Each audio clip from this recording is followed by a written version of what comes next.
నమస్తే, నేను మీ రవికిరణ్ శర్మ వేలూరి. ఈ రోజున పంచాంగము రాశి ఫలాలు ఏ రకంగా ఉండబోతున్నాయో ఆ విషయాన్ని గురించి తెలుసుకుందాం. ఈరోజు 3వ తేదీ బుధవారం అవటం వల్ల బుధవారానికి అధిపతి ఆ గణపతి కాబట్టి గణపతి అనుగ్రహం కలగాలని గణపతి ప్రార్థనతో ప్రారంభం చేస్తున్నాము. ఓం గజాననం భూతగణాధిసేవితం కపిత్తజంబోఫలసారభక్షణం ఉమాసుతం శోకవినాశకారణం నమామి విఘ్నేశ్వరపాదపంకజం. శ్రీరస్తు, శుభమస్తు, అవిఘ్నమస్తు. ఈ రోజున 3వ తేదీ బుధవారము, శ్రీ క్రోధీనామ సంవత్సరము, ఉత్తరాయణము, గ్రీష్మ ఋతు, జ్యేష్ఠమాసము, కృష్ణపక్షము, తిథి ద్వాదశి, ఉదయం 7:07 వరకు ద్వాదశి తిథి ఉన్నది. నక్షత్రము రోహిణి నక్షత్రము, తెల్లవారుజామున 4:25 వరకు ఉన్నది. అమృత గడియలు రాత్రి 1:25 నుంచి 2:55 వరకు అమృత గడియలు ఉన్నవి. వర్జ్యము రాత్రి 8:38 నుంచి 10:16 వరకు వర్జ్యం ఉన్నది. దుర్ముహూర్తము ఉదయం 11:36 నుంచి 12:31 వరకు దుర్ముహూర్తం ఉన్నది. సూర్యోదయము 5:23 సూర్యాస్తమయము 6:34 వరకు ఉన్నది. ఈ రోజున కూర్మ జయంతి. విశేషముగా శ్రీకూర్మంలో ఆ యొక్క మహావిష్ణువు ఆరాధన చేయటము, ద్వాదశి తిథి విష్ణుమూర్తికి ప్రీతికరమైనది కాబట్టి ఇటువంటి ద్వాదశి తిథి నాడు మహావిష్ణు ఆరాధన చేయటము, బుధవారం విష్ణు ప్రీతికరం, బుధవారం ద్వాదశి రావడం విశేషం కాబట్టి విష్ణు ఆరాధన చేయటము, విష్ణుమూర్తి యొక్క అర్చన చేయటము, విష్ణుమూర్తికి తులసిమాల సమర్పించడము ఇత్యాది కర్మలు ఆచరించడం ద్వారా ఆ యొక్క విష్ణుమూర్తి అనుగ్రహం కలుగుతుంది. అలాగే వారాధిపతి బుధుడు, బుధవారానికి అధిష్టాన దేవత గణపతి కాబట్టి ఆ యొక్క జ్ఞానకారకుడైన గణపతి అనుగ్రహం, గణపతి అర్చన చేయటము, గణపతికి విశేషముగా గరికెతో అర్చన పూజ చేయడం ద్వారా గణపతి అనుగ్రహం అది ఖచ్చితంగా వస్తుందన్నమాట. అలాగే ద్వాదశ రాశుల వారికి ఈరోజు ఎలా ఉండబోతోందో ఆ విషయాన్ని గురించి చెప్పడం జరుగుతోంది. ముందుగా మేషరాశి.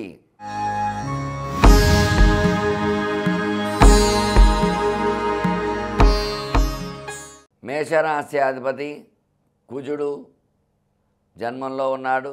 చంద్రుడితో కలవడం వల్ల కుజ చంద్రుడు కలిశారు మేషరాశికి. చంద్రుడు మనఃకారకుడు. ఆ మనఃకారుడు కాబట్టి మేషరాశికి అనుకూలతలు వచ్చే అవకాశాలు ఉన్నాయి. భాగ్యంలో గురుడు ఉన్నాడు. అట్లాగే తృతీయ స్థానంలో రవి శుక్రుడు కలిశారు. చతుర్థంలో బుధుడు ఉన్నాడు. షష్టమంలో కుజుడున్నాడు. ఏకాదశంలో శని, వ్యయంలో రాహు సంచారం చేయడం జరుగుతుంది. అందువల్ల ఈరోజు బుధవారం అవడం వల్ల బుధహోరతో ప్రారంభమైంది. వారాధిపతి బుధుడు కాబట్టి బుధుడు అర్ధాష్టమంలో ఉండటం వల్ల కొంచెం ఇబ్బందులు వచ్చే అవకాశాలు ఉన్నాయి. ఉద్యోగరీత్యా, విద్యారీత్యా కొంచెం అవకతవకలు వచ్చే అవకాశాలు ఉన్నాయి ఈ రాశి వారికి. అలాగే కుజుడు చంద్రుడు కలయిక వల్ల వ్యాపారం బాగుంటుంది, కొంచెం మనశ్శాంతిగా ఉంటుంది. భాగ్యంలో గురుడు ఉన్నాడు కాబట్టి గురుబలం ఉంటుంది. రవి శుక్ర కలయిక అనుకూలంగా ఉంటుంది. వ్యయ స్థానంలో రాహు సంచారం కొంచెం ప్రతికూలంగా ఉంటుంది. తద్వారా ధనం అధికంగా ఖర్చు అవడం ఇట్లాంటివి జరుగుతూ ఉంటాయి. ఈ రోజున వీరు విశేషముగా విష్ణు సహస్రనామ పారాయణ చేయడం, ఎందుకంటే అర్ధాష్టమ బుధుడు ఉన్నాడు కాబట్టి బుధ అనుగ్రహం కలగాలి కాబట్టి విష్ణు సహస్రనామ పారాయణ చేయటము, విష్ణుమూర్తికి అర్చన చేయడం ద్వారా అనుకూలతలు వచ్చే అవకాశాలు ఉన్నాయి. తదుపరి వృషభ రాశి.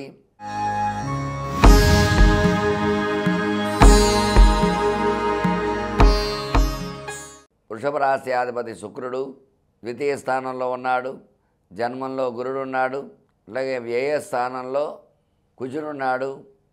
అట్లాగే జన్మంలో చంద్రుడు కలిశాడు, జన్మచంద్రుడు. అట్లాగే తృతీయ స్థానంలో బుధుడు ఉన్నాడు, పంచమ స్థానంలో కేతువు అనుకూలంగా ఉన్నాడు, దశమ కేంద్రంలో శని, ఏకాదశంలో రాహు సంచారం జరుగుతోంది ఈ రాశి వారికి. అయితే జన్మంలో గురుచంద్ర కలయిక చాలా అనుకూలం. గురుడితో చంద్రుడు కలయిక కలగడం వల్ల అనుకున్న కోరికలు అవి నెరవేరుతూ ఉంటాయి. ఈరోజు అనుకూల యోగాలు ఎక్కువగా వస్తూ ఉంటాయి. ఎందువల్ల అంటే గురుచంద్రుడు కలిస్తే గజకేసరి యోగం అంటారు. అటువంటి విశేషమైన పర్వదినంగా చెప్పవచ్చు వీళ్ళకి, వృషభ రాశి వారికి. అలాగే ద్వితీయంలో రవి శుక్రుడు భాగ్యంలో ఉన్నారు. గ్రహాలకు అధిపతి రవి, ధనానికి అధిపతి శుక్రుడు. వీళ్ళిద్దరూ కూడా భాగ్యంలో ఉండడం అనుకూల యోగాలు వచ్చే అవకాశాలు ఉన్నాయి. తృతీయంలో మూడో స్థానంలో బుధుడు అనుకూలంగా ఉన్నాడు, పంచమ స్థానంలో కేతువు అనుకూలంగా ఉన్నాడు, దశమంలో ఈ యొక్క శని అనుకూలంగా ఉన్నాడు, ఏకాదశంలో రాహు అనుకూలంగా ఉన్నాడు. వీళ్ళకి అన్ని అనుకూలతలు ఉన్నాయి కాబట్టి జన్మగురుడు వల్ల కొన్ని ఇబ్బందులు వచ్చే అవకాశాలు ఉన్నాయి. గురు చంద్రుడు కలిశారు కాబట్టి వ్యయస్థానంలో కుజ సంచారం వల్ల కొంచెం అవకతవకలు వచ్చే అవకాశాలు ఉన్నాయి.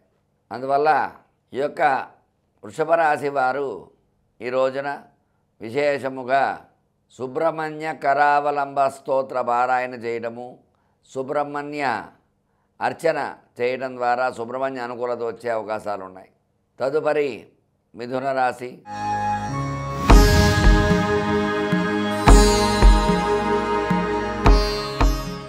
మిథున రాశి అధిపతి బుధుడు ద్వితీయ స్థానంలో భాగ్యంలో ఉన్నాడు. మిథున రాశిలో రవి శుక్ర సంచారం జన్మశుక్రుడు అనుకూలత ఇస్తాడు. జన్మంలో రవి ఉన్నాడు. రవి కొద్దిగా ఇబ్బందులైనప్పటికీ కూడా కొంతవరకు శుక్రుడితో కలవడం వల్ల, శుభగ్రహంతో పాపగ్రహం కలవడం వల్ల అనుకూలత వచ్చే అవకాశాలు ఉన్నాయి. అర్ధాష్టమ కేతు వల్ల కొంచెం ఇబ్బందులు వచ్చే అవకాశాలు ఉన్నాయి ఈ రాశికి. ఏకాదశంలో రాహు అనుకూలంగా ఉన్నాడు, దశమంలో శని అనుకూలంగా ఉన్నాడు. అలాగే వ్యయస్థానంలో గురుడు ఉన్నాడు మిథున రాశికి. ఆ వ్యయస్థానంలో గురుడు ఉండడం వల్ల కొంచెం ఇబ్బందులు వచ్చే అవకాశాలు ఉన్నాయి. ఎందువల్ల అంటే చదువు రీత్యా ధనం ఖర్చు అవటము. అట్లాగే బుధుడు భాగ్యంలో ఉన్నాడు కాబట్టి ఖచ్చితంగా ఈ రాశి వారికి ఈ రోజున చదువు పరంగా ఏదైనా ధనంతో కూడిన చదువు పొందడం ఇట్లాంటి అవకాశాలు ఉంటాయి. అట్లాగే వ్యయంలో గురుడు ఉన్నాడు కాబట్టి దత్త కవచాన్ని పారాయణ చేయడము, శనగలు దానం ఇవ్వడం ద్వారా అనుకూలతలు వచ్చే అవకాశాలు ఉన్నాయి. వీరు అర్ధాష్టమ కేతువు వల్ల కొద్దిగా జ్ఞానకారకుడు కేతువు కాబట్టి ఇబ్బందులు కలుగుతూ ఉంటాయి. వీళ్ళు గణపతికి అర్చన చేయడం కూడా ఒక విశేషము. అలాగే ఉలవలు దానం ఇవ్వడం వల్ల అనుకూలతలు వచ్చే అవకాశాలు ఉన్నాయి. తదుపరి కర్కాటక రాశి.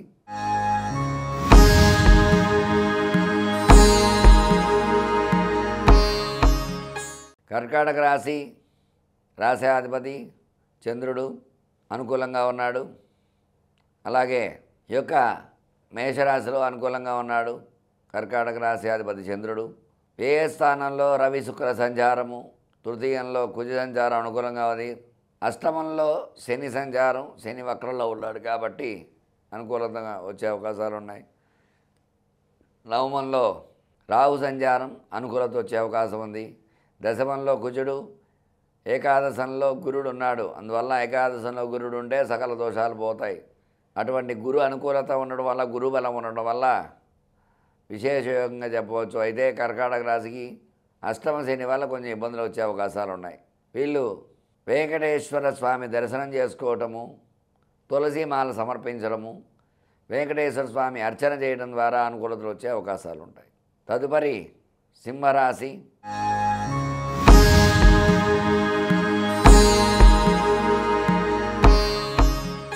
వ్యయస్థానంలో వారాధిపతి ఉండడం వల్ల కొంచెం ప్రతికూలతలు వచ్చే అవకాశాలు ఉన్నాయి. ఏకాదశంలో రవి ఉన్నాడు కాబట్టి రవి అనుకూలతలు ఇస్తాడు. ఏకాదశంలో శుక్రుడు ఉన్నాడు, అనుకూలతలు ఇస్తాడు. అలాగే ఈ యొక్క రాశికి, సింహరాశికి ద్వితీయంలో భాగ్యంలో కేతు సంచారం అనుకూలతలు వచ్చే అవకాశం ఉంది. అలాగే అష్టమంలో రాహు సంచారం ప్రతికూలతలు వచ్చే అవకాశం ఉన్నాయి. నవమంలో భాగ్యంలో కుజ సంచారము, దశమంలో గురు సంచారము, ఏకాదశంలో రవి శుక్ర సంచారం అనుకూలతలు వచ్చే అవకాశాలు ఉన్నాయి. వీళ్ళకి అష్టమ రాహు వల్ల ఇబ్బందులు ఉన్నాయి కాబట్టి దుర్గా సూక్త పారాయణ చేయటము, దుర్గామాత అష్టోత్తర పూజ చేయడం ద్వారా అనుకూలతలు వచ్చే అవకాశాలు ఉన్నాయి. తదుపరి కన్యారాశి.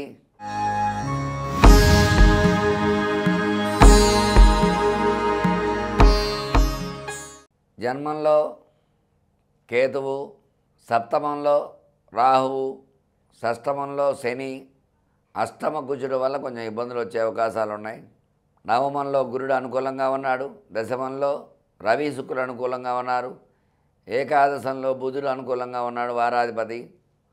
అయితే అష్టమ కుజుడు, జన్మ కేతువు ఇబ్బందిగా ఉన్నారు కాబట్టి వీళ్ళు మంగళవారం నాడు ఆంజనేయ స్వామికి ఆకుపూజ చేయించి సింధూరార్చన చేయడం ద్వారా అనుకూలతలు వచ్చే అవకాశాలు ఉన్నాయి. తదుపరి తులారాశి.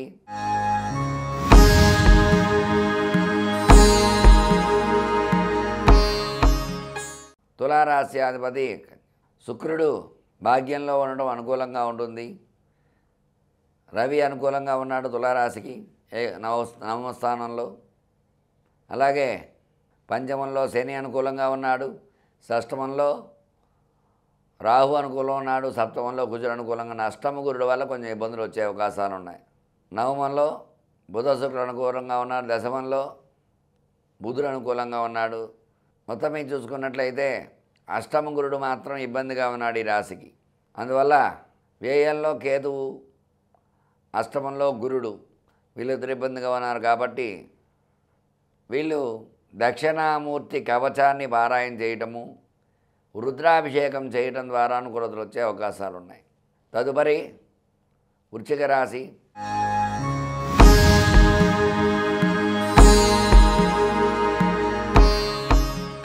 వృశ్చిక రాశి అధిపతి కుజుడు పంచమంలో అనుకూలంగా ఉన్నాడు, షష్టమ స్థానంలో. అట్లాగే అర్ధాష్టమ శని, పంచమంలో రాహువు, షష్టమంలో కుజుడు, సప్తమంలో గురుడు, అష్టమంలో రవి శుక్రుడు, భాగ్యంలో బుధుడు సంచారం చేస్తున్నారు ఈ రాశి వారికి.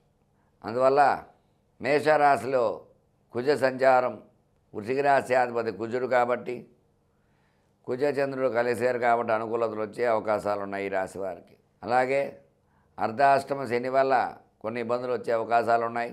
ఈ యొక్క వృశ్చిక రాశి వారందరూ కూడా విశేషముగా లక్ష్మీ నృసింహ కవచాన్ని పారాయణ చేయటము, లక్ష్మీ నరసింహస్వామికి అర్చన చేయడం ద్వారా అనుకూలతలు వచ్చే అవకాశాలు ఉన్నాయి. తదుపరి ధనురాశి.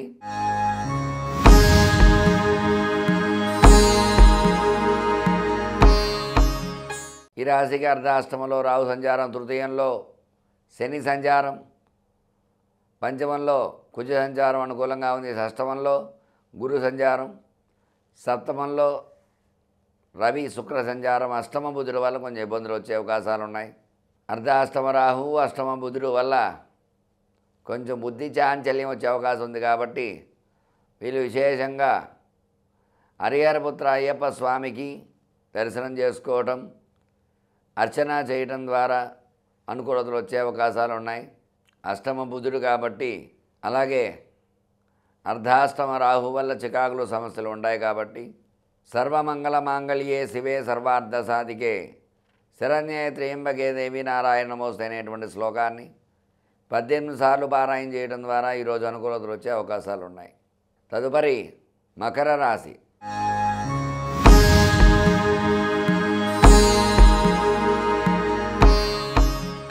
మకర రాశి అధిపతి శని భాగ్యంలో ఉండడం అనుకూలంగా ఉంటుంది.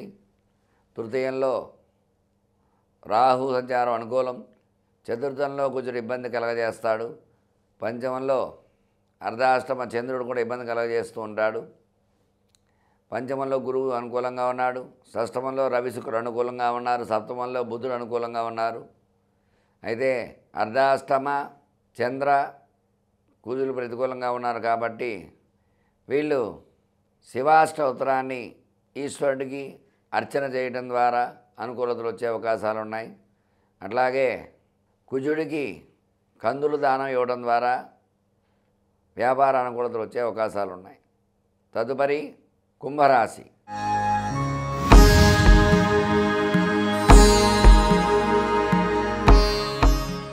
కుంభరాశి అధిపతి శని అనుకూలంగా ఉన్నాడు, లగ్నంలో వక్రించడం ద్వారా పాపగ్రహం వక్రిస్తే మంచి చేస్తుంది కాబట్టి ఈ రాశికి అనుకూలత వచ్చే అవకాశం ఉంది.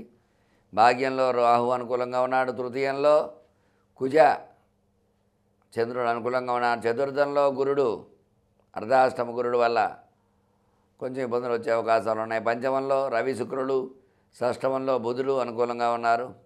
భాగ్యంలో అష్టమంలో కేతువు ప్రతికూలంగా ఉన్నాడు కాబట్టి అర్ధాష్టమ గురుడు అష్టమ కేతు ఇబ్బందిగా ఉన్నారు కాబట్టి ఈ రాశికి ఈ యొక్క గురు కేతువులిద్దరికీ కూడా విశేషంగా అర్చన చేసుకోవటం, అలాగే గురు స్తోత్రాన్ని పారాయణ చేయటము, శనగలు దానం ఇవ్వడం ద్వారా గురుబలం చేకూరుతుంది. అట్లాగే అష్టమ కేతువు వల్ల జ్ఞానకారకుడు కేతువు కాబట్టి ఉలవలు దానం ఇవ్వటము, గణపతికి అర్చన చేయడం ద్వారా అనుకూలతలు వచ్చే అవకాశాలు ఉన్నాయి. తదుపరి మీనరాశి.